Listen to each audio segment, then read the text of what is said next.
ఒకవేళ మీరు సువార్తను చెప్పకపోయినా పర్లేదు కానీ, ఏటమ్మా, మీరు సువార్త చెప్పకపోయినా పర్లేదు కానీ ఈ సెల్ఫ్ డబ్బా గాని ఇతరుల జీవితాల గురించి చెప్పకపోవటమే మంచిది.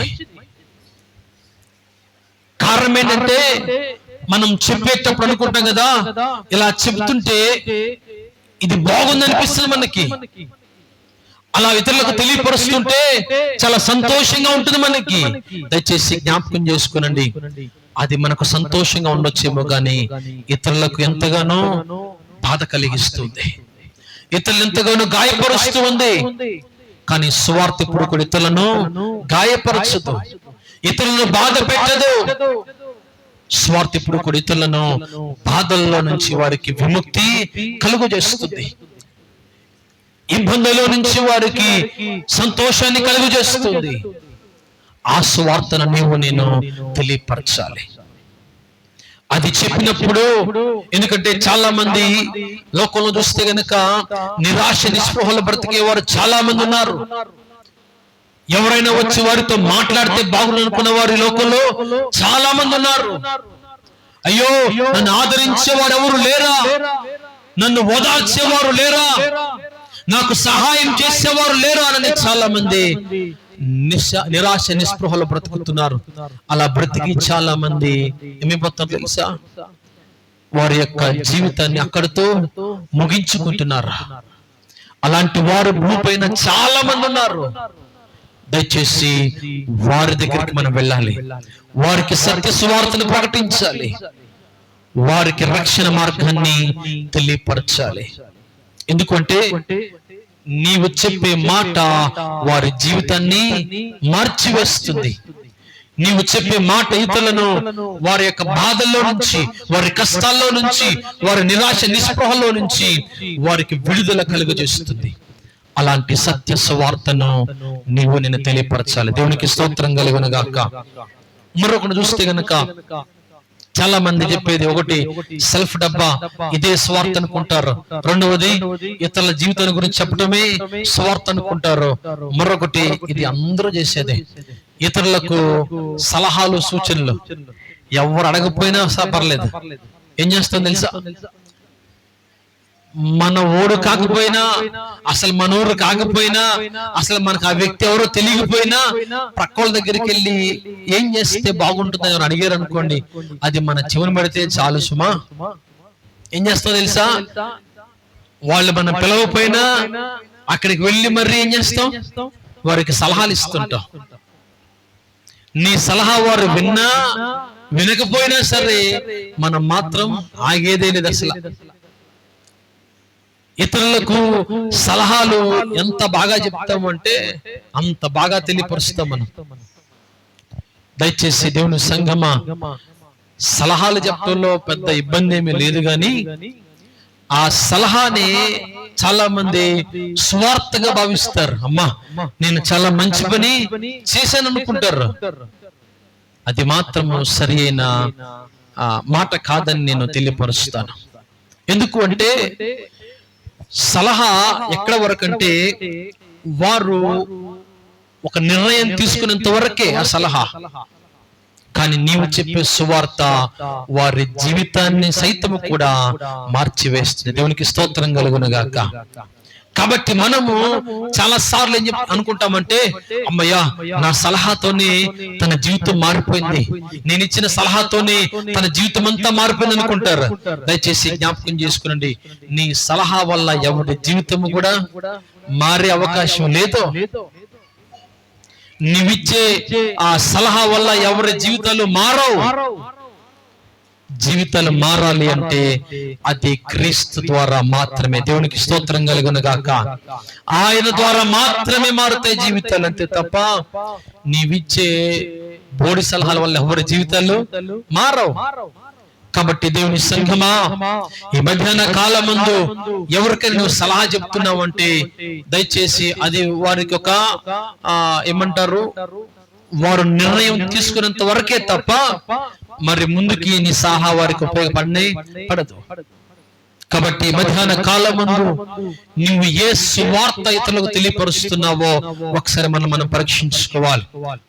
ఎందుకంటే మనలో చాలా మంది ఈ సలహాలు ఇచ్చేటప్పుడు అనుకుంటారు కదా, నేను నిజమైన సువార్త చెప్తున్నా అనుకుంటారు.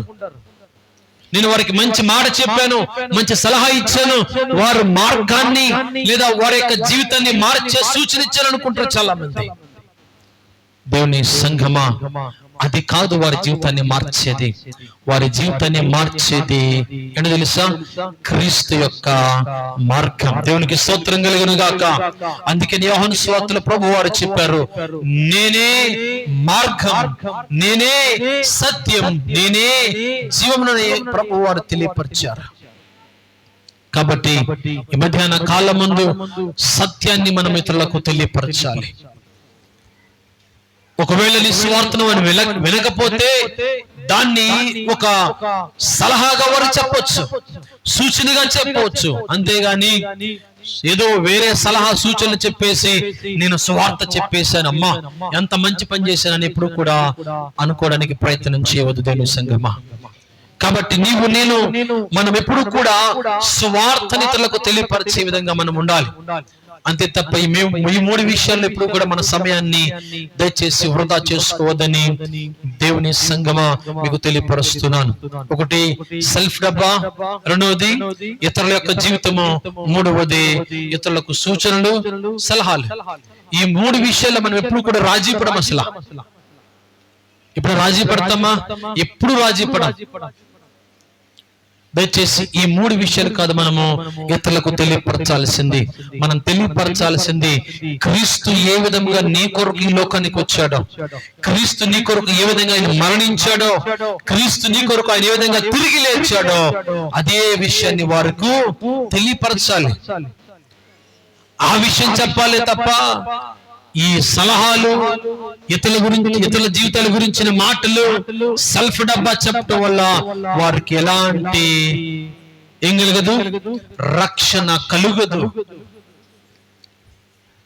రక్షణ ఎవరి ద్వారా కలుగుతుంది తెలుసా? క్రీస్తు ద్వారా మాత్రమే రక్షణ కలుగుతుంది. దేవునికి స్తోత్రం కలుగును గాక. దాన్ని మనం తెలియపరచాలి తప్ప ఈనాడు సంఘం ఏమైపోయిందో తెలుసా? ఆనాడు ఆదిమ సంఘం మీరు జ్ఞాపకం చేసుకుంటే వారు కూడుకొని ఆరాధిస్తున్నప్పుడు ఏం కలిగింది తెలుసండి? అగ్ని వారి మీదకి వ్రాలింది. అక్కడున్న వారందరూ కూడా ఆత్మచేత నింపబడి వారు దేవునితో సంభాషించారు. దేవునికి స్తోత్రం కలుగును గాక. ఇక్కడ ఉన్న వారందరూ మీరు గనక కలిసి కూడి ప్రార్థన చేసినప్పుడు ఎప్పుడన్నా మీరు ఆ శక్తి అనుభవించారు అంటే అబ్బే అసలు అది అయ్యే పనే కాదంటారు చాలా మంది. దయచేసి దేవుని సంగమా, మనం ఎప్పుడైతే సువార్తను ప్రకటిస్తామో, సువార్త ఇతరులకు తెలియపరుస్తామో, ఆయన అంటారు కదా, సువార్త ప్రకటించు వారి యొక్క పాదములు సుందరమైనవి. దేవునికి స్తోత్రం కలుగును గాక. అలాంటి సువార్తను మన మిత్రులకు తెలియపరచాలి. అంతేగాని ఈ సెల్ఫ్ డబ్బాలు, ఇతరుల జీవితాలు, ఇతరులకు సలహాలు ఇవి చెప్పుట ద్వారా నీకు నష్టమే తప్ప లాభమేమీ కూడా కలుగదు.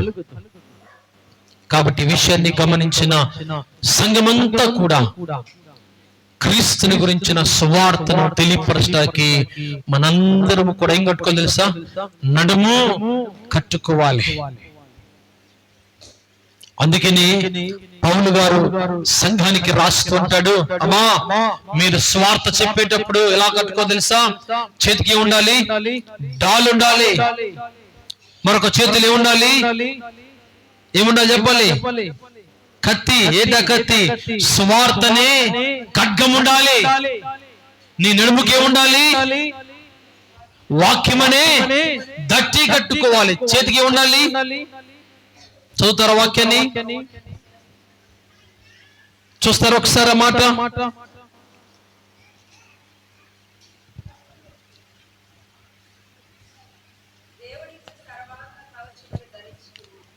ఎఫెసీ రాసిన పత్రిక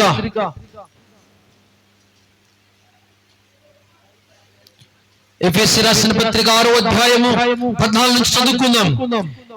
ఎలాగనగా మీ నడుమునకు సత్యమును దట్టి కట్టుకొని నీతియను పాదములకు సమాధాన సువార్తమైన సిద్ధ మనసును తొడుగుకొని నిలబడుడి. ఇవన్నీయుగాక విశ్వాసమును డాలు పట్టుకొనుడి, దానితో మీరు దృష్టిని అగ్ని బాణముల నుండి ఆర్పుటకు శక్తిమంతులగుదురు. మరియు రక్షణను శిరస్త్రాణమును దేవుని వాక్యమును ఆత్మ ఖడ్గమును ధరించుకోండి. దేవునికి స్తోత్రం కలుగును గాక. కాబట్టి మనము సువార్త చెప్పేటప్పుడు ఇవన్నీ కూడా ఎక్కడ ఉండాలి? మనం ధరించుకోవాలి. ఒకవేళ ధరించుకోకుండా వెళ్ళిపోయి చెప్పేసాం అనుకోండి, ఇతరులు మనకన్నా బలవంతులైన వారు ఎవరో ఒకడు ఉండకుండా ఉండరు, వారు నీ మీదకు దాడికి దిగుతారు. అప్పుడు నీవు అపజయాన్ని చూస్తావే తప్ప జయాన్ని చూడలేవు. కాబట్టి వాక్యాన్ని ప్రకటించే నీవు, స్వార్థను తెలియపరిచే నీవు, మనం ఇవన్నీ కూడా చాలా జాగ్రత్తగా ఏం కట్టుకోవాలి? మనం ధరించుకుని స్వార్థను తెలియపరచాలి. నీవెక్కడున్నప్పటికీ కూడా, నీవే ప్రాంతంలో ఉన్నా, ఏ పని చేస్తున్నా, ఏ ఉద్యోగం చేస్తున్నా, ఎక్కడ ప్రయాణం చేస్తున్నప్పటికీ కూడా నీ ఇరుగు పొరుగు వారికి నీవు గనక సువార్తను తెలియపరచగలిగితే, సత్య మార్గాన్ని తెలియపరచగలిగితే, వారు కూడా ఏం చేస్తారు తెలుసా? రక్షణ అనే మార్గంలో వారు కూడా ప్రయాణం చేస్తారు. దేవునికి స్తోత్రం కలుగును గాక. తద్వారా అందుకని ఒక పాపి రక్షించబడితేనట పరలోకంలో దూతల సైన్య సమూహం అంటే ఏం చేస్తాడా? సంతోషములో గాన ప్రతిగానాలు చేస్తాయట. అంతటి ధన్యత భాగ్యము దేవుడు నీకు నాకు అనుగ్రహించాడు. అందుకే నీ వాక్యంలో ఒక మంచి మాట రాయబడుతుంది. దేవుడట మనుషుని దేవుని కంటే కొంచెము తక్కువనిగా చేశాడు. దేవునికి స్తోత్రం కలుగును గాక. ఒక మాటలో చెప్పాలంటే దేవదూతలకు సహితము లేని ధన్యత దేవుడు నీకు ఇచ్చాడు. దేవునికి స్తోత్రం కలుగును గాక. ఎంత గొప్ప ధన్యత అండి! దేవదూతలకు సహితము ఇవ్వని ధన్యత దేవుడు నీకు నాకు ఇచ్చాడు.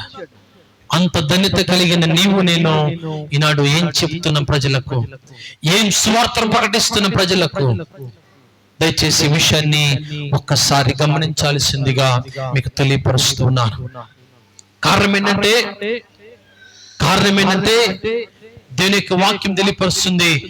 ఇదిగో ఆయన త్వరగా వచ్చుచున్నాడు నీ వాక్యము స్పష్టంగా తెలియపరుస్తుంది. ఆయన ఎప్పుడు వస్తాడో ఎవరికి కూడా తెలియదు. ఆయన కాలము ఎవరికి కూడా తెలియదు. కాబట్టి ఆ సమయము రాకముందే, ఆ కాలము రాకముందే మనం ఏం చేయాలి తెలుసా? మన సమయాన్ని జాగ్రత్తగా ఉపయోగించుకోవాలి. దేవునికి స్తోత్రం కలుగును గాక. ఉదాహరణ మీరు చూస్తే గనక ఇప్పుడు 10th ఇంటర్ డిగ్రీ పిల్లలందరూ కూడా ఎగ్జామ్స్ రాస్తున్నారు కదా. ఇప్పుడు ఇంటర్ సెకండ్ ఇయర్ వాళ్ళకి ఆల్మోస్ట్ ఒక 3-4 days వాళ్ళకి టైం వచ్చింది కదండి. ఈ ఏమంటారు, బాటనీ జువాలజీ రాసే వాళ్ళు ఈ ఆల్మోస్ట్